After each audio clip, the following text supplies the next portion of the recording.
Allez, bonjour à tous, j'espère que vous allez bien. Aujourd'hui, update du BTC en milieu de semaine. On va faire une update, surtout il y a les taux d'intérêt qui arrivent, il y a le discours de Jérôme Powell, on parlera de ça également.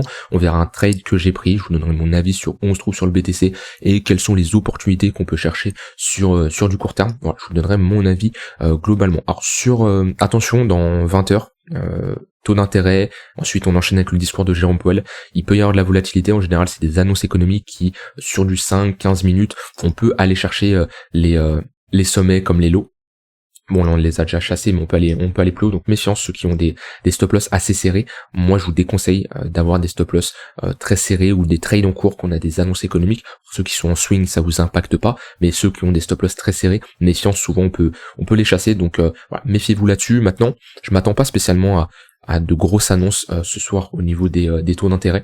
Il va falloir surveiller le discours de Jérôme Powell, mais les taux d'intérêt sont censés rester plats dans les prochains mois encore, jusqu'à au moins début 2024. Ensuite on verra comment ça évolue. Donc tant que les taux d'intérêt restent plats, et qu'on est dans une tendance haussière sur les marchés, moi je vois toujours un prolongement de cette tendance.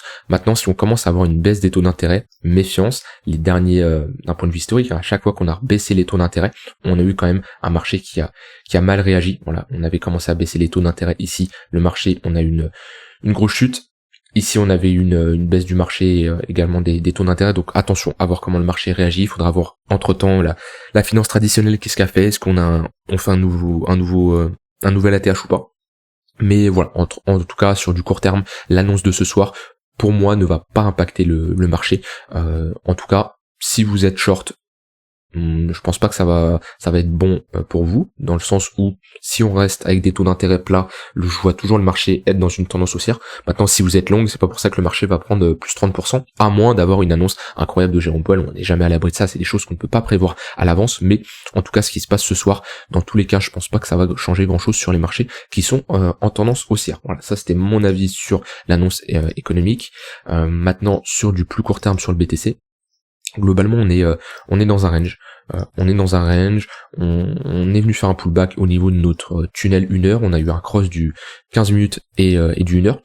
Techniquement on cherchera plutôt à des shorts dans cette zone, puisqu'on est dans un haut de range, on est dans une bonne zone de localisation, suite à une prise de liquidité, c'est une bonne zone pour chercher des shorts et targeter le bas de range. J'irai pas spécialement, si je chercherais des shorts ici, j'irai pas spécialement targeter des niveaux plus bas. Pourquoi ? Parce que la tendance de fond reste haussière, donc méfiance là-dessus, de ne pas spécialement trader à contre-tendance. Maintenant ici, on a quand même fait une petite pattern de distribution. Voilà, il faudra voir si on break ce niveau-là, tant mieux, on pourra revenir chercher cette zone de résistance, mais pour le moment on est sur un haut de range, donc dans tous les cas c'est pas une zone que je vais chercher spécialement à longue. En tout cas voilà, il y a eu pas mal de liquidités sur les marchés, on le voit, il y a pas mal de monde qui s'est fait liquider.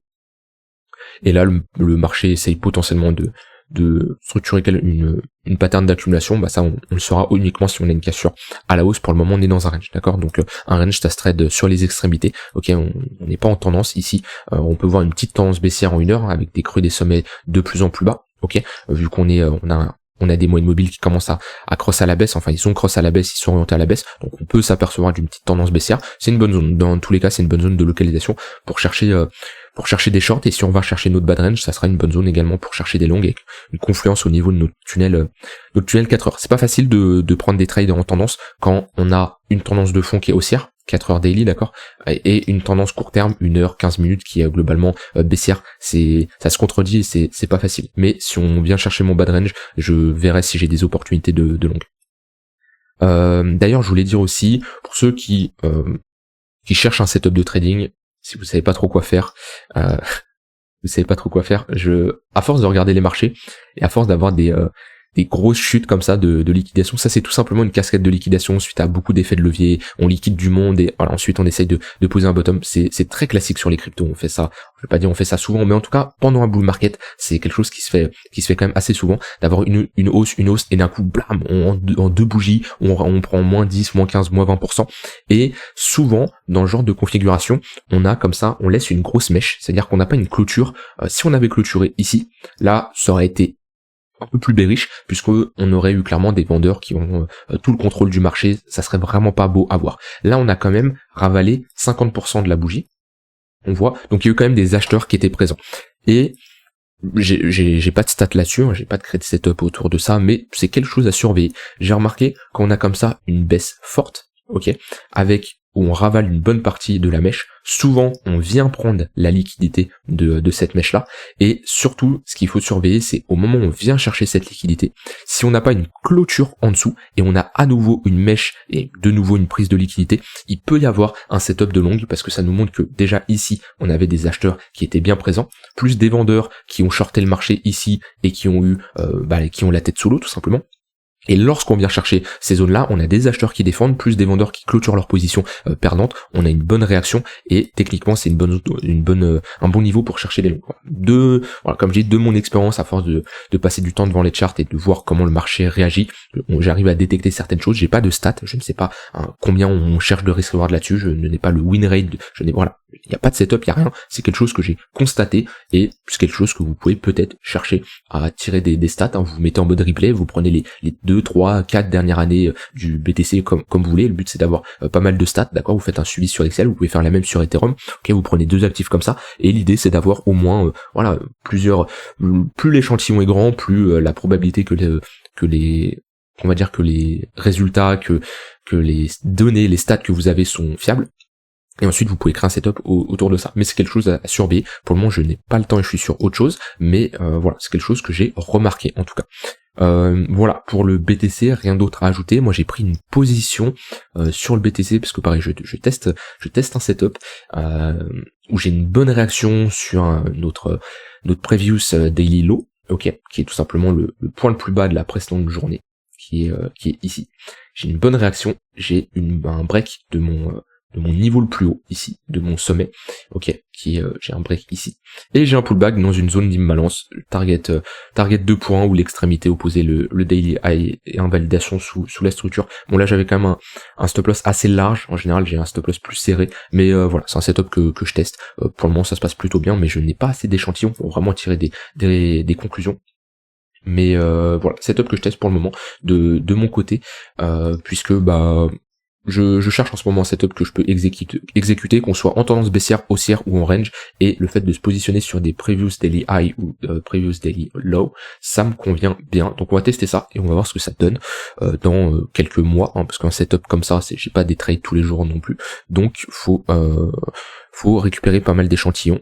Et là je trade en mode réel, hein. Je ne fais pas du backtesting parce que le backtesting c'est toujours simple quand on a en tête ce que l'actif fait en avance, mais voilà, vaut mieux trader en mode réel quand même devant les écrans. Le backtesting je le recommande surtout pour quelqu'un qui commence sur le marché, qui n'a pas d'expérience, voilà, il cramera pas spécialement son capital. Moi quand je commence à backtester certains setups, je fais un peu de la micro-mise, c'est-à-dire au lieu de miser vraiment des mises que je mets dans des vrais trades d'habitude, je réduis cette mise de moins 3, 4 voire 5, comme ça c'est un peu de la micro-mise et si le setup n'est pas bon, ça ne crame pas mon capital tout simplement. Voilà, je voulais vous dire ça sur le BTC. On a des altcoins qui réagissent très bien au marché. On a par exemple US que je surveille en ce moment, que je suis rentré en position sur US. Je suis rentré, je n'ai plus mon prix d'achat, mais c'était globalement sur le pullback dans mon tunnel daily ici. Structure pattern de retournement, break du tunnel, et je m'étais positionné ici. Donc on est déjà sur un bon 50%, facile, ouais, 60-70%. Donc c'est plutôt pas mal, c'est un très bon projet pour moi dans le monde du gaming. Maintenant, je vous ai montré, hein, j'avais mis 1% de mon capital là-dessus, hein. J'ai pas les mêmes convictions qu'un Ether, qu'un Atom bien entendu. Je pourrais rentrer en plusieurs fois et monter à 2,5% sur ce genre de projet. C'est un bon projet, maintenant ça a pas une token mix incroyable non plus, c'est un peu le souci du OS, mais ça reste un bon projet d'un point de vue fondamental, et s'il y a vraiment un lien entre la blockchain et le gaming, je pense que ça peut être un projet qui prend une bonne partie du monopole du marché. Et vraiment, si on lit le gaming et la blockchain, je pense qu'on peut faire des choses incroyables, et il peut y avoir une certaine hype lors du prochain cycle autour de ça. Donc en tout cas, on est revenu chercher une très bonne zone de localisation, on propose une pattern de retournement, la chart est bien horizontale, plus trop maintenant, elle commence à être verticale, mais elle était bien horizontale au moment où je suis rentré. C'est tout ce que je demande dans une chart. On a fait une déviation, une réintégration, pattern de retournement, c'est magnifique, c'est exactement le genre de chart que j'aime pour me positionner. Et voilà, ça c'est un projet que je vais tenir pendant tout un cycle haussier. On verra comment ça évolue, mais déjà si on a un retour 0,382, zone de rechargement longue, voilà, on est déjà sur des bonnes performances, et puis s'il nous fera un nouvel ATH, on pourra chercher des performances beaucoup plus importantes. Donc US j'étais rentré, centrifuge j'étais également rentré.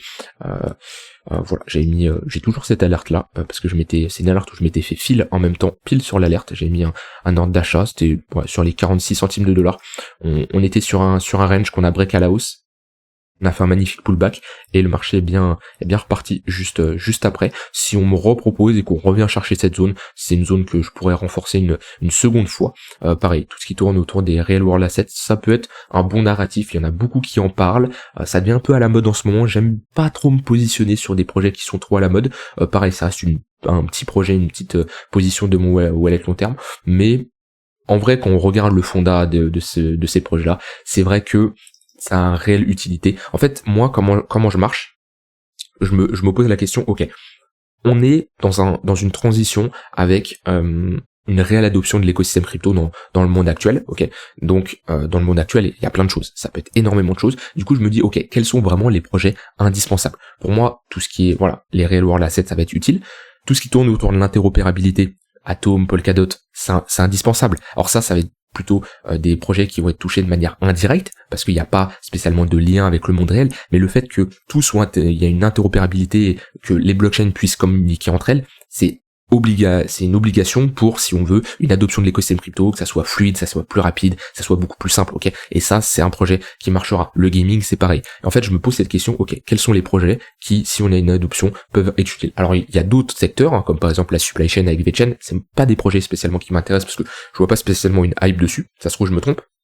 Mais voilà, c'est globalement les questions que je me pose à l'heure actuelle. Et bien sûr, je me pose aussi la question, ok, quels sont les projets leaders qui seront indispensables à l'évolution de la blockchain en général, BTC, Ether, etc. Donc voilà, par exemple, Chainlink, pareil, dans le monde des oracles, indispensable pour moi si on a une adoption de l'écosystème crypto. Voilà, c'était les deux altcoins que je voulais montrer. Je suis rentré en position, je crois que je vous en ai déjà parlé, je vous en reparle, mais de mémoire, j'en ai déjà parlé. Centrifuge et US. Ether, lui, globalement, Ether, on n'a pas réintégré notre range. Pour le moment, on est juste sur un retracement. Il n'y a pas grand chose à te dire. Je sais pas si on se situe. Ça fait un moment, j'ai pas regardé la charte d'Ether. Je trade pas spécialement en ce moment. Ou alors sur du très court terme, mais ça, sur du 4 heures daily, j'ai pas regardé la charte. Aujourd'hui, on est revenu chercher une bonne zone de localisation. On est toujours dans une dynamique haussière. Ça serait bien si on a ici un break de ce sommet-là, ok, voire même de ce sommet-là, un pullback dans notre zone d'imbalance ici. On peut chercher, ça peut être une bonne opportunité pour chercher des longues et targeter cette zone de résistance, voire la liquidité ici. Parce que bon, pour le moment, on a quand même break des creux assez importants.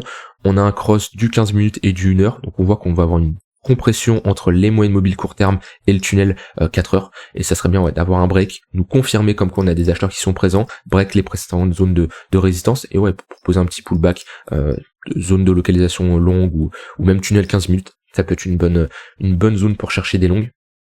Maintenant voilà, on est revenu chercher notre haut de range, toujours dans une dynamique haussière pour moi. Ether, là-dessus il y a rien à dire. On a eu quand même un rejet brutal au niveau des $2400 qui ne me surprend pas vu que c'est une target que je surveillais depuis un moment. Alors bien sûr, moi je ne prends pas profit pour mes Ethers que j'accumule, voilà. Les Ethers que j'ai accumulés ici, où j'ai un revenu à un prix moyen aux alentours des $1600, c'est pas pour prendre des profits 40% plus haut. C'est-à-dire que j'ai patienté pendant, on va dire 2 ans, ok. C'est pas pour prendre à plus 40%, ok. J'ai des convictions beaucoup plus importantes sur Ether. Là, quelqu'un qui s'est positionné ici pour de la continuation de tendance d'un point de vue swing, oui, ici c'est une très bonne zone pour chercher de la prise de profit. Moi sur Ether, j'ai des convictions beaucoup plus élevées, et tant qu'on revient pas à minima zone de rechargement short, voire un nouvel ATH, il n'y aura pas de prise de profit de mon côté. Là, je parle pour la poche portefeuille long terme passive, hein. Je parle pas pour la poche active, où il y a une différence entre les deux. Voilà, rien d'autre à ajouter. Faites gaffe à 20h, 20h30, la volatilité risque d'être un peu plus élevée. Donc attention sur du court terme surtout. Mais là, on n'a pas spécialement créé de poche de liquidité. Non, on les a chassés. Si on n'avait pas chassé ce niveau-là, je vous aurais dit il y a de grandes chances de venir le chasser. Voilà, on verra globalement comment ça se passe, mais techniquement, ils sont là, nos extrémités. Si on a une hausse de la volatilité, si ça enfonce, voilà, ça c'est des creux potentiels à venir chercher. Voilà, j'ai dit ce que j'avais envie de dire. Si vous avez des questions, n'hésitez pas à me les dire et venir également dans le Discord, me poser vos questions. Je vous souhaite une très bonne fin de journée. On se retrouve demain pour une prochaine vidéo. Bye bye.